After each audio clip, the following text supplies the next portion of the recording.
చూడ్డానికి వీడు మాంత్రికుడిలా ఉన్నాడు మిస్సమ్మ అని రాథోడంటే, ఇంతకుముందు ఘోర, ఇప్పుడు ఈ మాంత్రికుడు, చాలా భయంగా ఉంది అని భాగ్య అంటూ ఉంటుంది.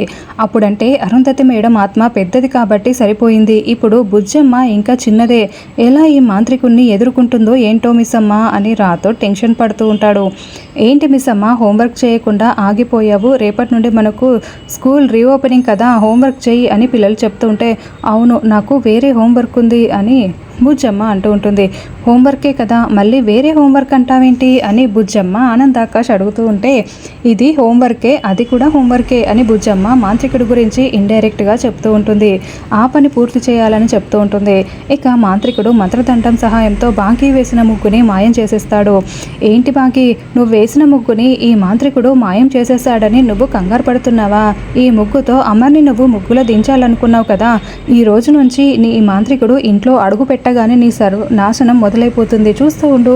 స్వామి మీరు రండి అంటూ మనోహరి స్వామీజీని గుమ్మం దగ్గరికి తీసుకొస్తుంది. మిస్సమ్మ ఆ కర్ర సహాయంతో ముగ్గుని మాయం చేశాడు, ఇంటి బయట ఇంత చేశాడంటే ఇంట్లోకి వెళ్ళిన తర్వాత బుజ్జమ్మని ఇంకేం చేస్తాడో అని రాతో టెన్షన్ పడుతూ ఉంటే బాగా షాకింగ్గా చూస్తూ ఉంటుంది. స్వామి మీరు కాలు లోపల పెట్టండి, ఈ ఇంటి పునాదులు ఇట్టే కదిలిపోవాలి అని మనోహరి చెప్పడంతో అలాగే అంటూ స్వామీజీ లోపల అడుగు పెట్టబోతూ కాల్ని అలాగే గాలిలో పెట్టి ఉంటాడు. ఏమైంది స్వామి, వెళ్ళండి లోపలికి అని చెంబ అంటుంది. నేను లోపలికి వెళ్ళలేకపోతున్నాను, నన్ను ఏదో శక్తి అడ్డుకుంటుందని చెండా చెప్పడంతో మిమ్మల్ని అడ్డుకునే శక్తి ఏంటి అని మనోహరి షాకింగ్గా అడుగుతూ ఉంటుంది. అప్పుడే బుజ్జమ్మ వచ్చి అక్కడ నిలబడి ఈ చెండా వైపు చాలా కోపంగా చూస్తూ ఉంటుంది. వీడేంటి మిస్సమ్మ, కొంగజపంలాగా ఒంటి కాలు మీద నిలబడి ఉన్నాడు, ఒక కాలుని అలాగే ఎత్తి నించున్నాడు అని రాథోడ్ అంటే, మా అక్క వచ్చినట్లుంది రాథోడ్ అని బాగి చెప్తూ ఉంటే, ఏంటి ఇంకా అక్కడే నిలబడి ఉన్నారు, లోపలికి రండి స్వామీజీ అంటూ బుజ్జమ్మ నవ్వుతూ పిలుస్తూ ఉంటుంది. ఓ నా ఇంట్లో అడుగు పెట్టడానికి నా పర్మిషన్ కావాలి కదా, పర్మిషన్ ఇచ్చేసాను, లోపలికి రండి అని బుజ్జమ్మ చెప్తుంది. వెంటనే చెండా పరుగులు పెట్టినట్టుగా కాళ్ళ దగ్గరికి వచ్చి పడిపోతాడు. అలా బుజ్జమ్మ కోపంగా చూస్తూ ఉంటే కాళ్ళ దగ్గర బోర్ల పడి ఉన్న ప్రచండ చాలా షాకింగ్గా బుజ్జమ్మ వైపు చూస్తూ ఉంటాడు. అవును మిస్సమ్మ, అరుంధతి మేడం వచ్చేసింది అని రాథోడ్ చెప్తూ ఉంటే చెండా అలా కింద పడిపోవడంతో మనోహరి చెంబ ఇద్దరు చాలా షాకింగ్గా చూస్తూ ఉంటారు. ఏంటి స్వామి, చిన్న పిల్లని నా కాళ్ళ దగ్గర పడిపోయారు, పైకి లేవండి, ఏంటి లేవలేకపోతున్నారా? మనోహరి ఆంటీ, యాదమ్మ ఏంటి ఇంకా అలా చూస్తున్నారు, ఈ స్వామీజీ కింద నా కాళ్ళ దగ్గర పడిపోయారు, వచ్చి లేపండి, పైకి లేవలేకపోతున్నారు కదా అని పిలుస్తూ ఉంటుంది. స్వామి స్వామి లేవండి అంటూ మనోహరి యాదమ్మ ఇద్దరు ప్రచండని పైకి లేపుతూ ఉంటారు. ముగ్గు చెరిపినంత ఈజీ అనుకుంటున్నావా నా ఇంట్లో అడుగు పెట్టడం?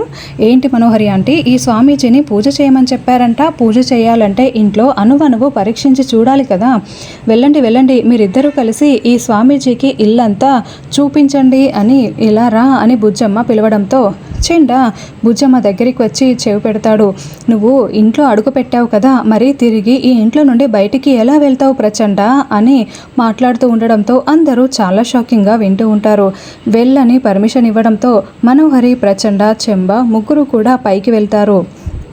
ఏంటి చెంబ, నీకంటే పెద్ద మాంత్రికుడు అన్నాడు, ఇంట్లో అడుగు కూడా పెట్టలేకపోయాడు, ఆ పిల్ల పర్మిషన్ ఇస్తేనే ఇంట్లో అడుగు పెట్టాడు, అసలు మాంత్రికుడా కాదా, దారిని పోయేవాడా అని మనోహరి అంటే, నేను దారిన పోయేవాడిని కాదు, ఆ పిల్ల చిన్నపిల్ల కాదు, ఆ పిల్లలో ఏదో దైవశక్తి గల ఆత్మ ఉంది అని ప్రచండ చెప్తూ ఉంటే, అది ఉందనే కదా నిన్ను రప్పించింది అని చెంబా చెప్తుంది.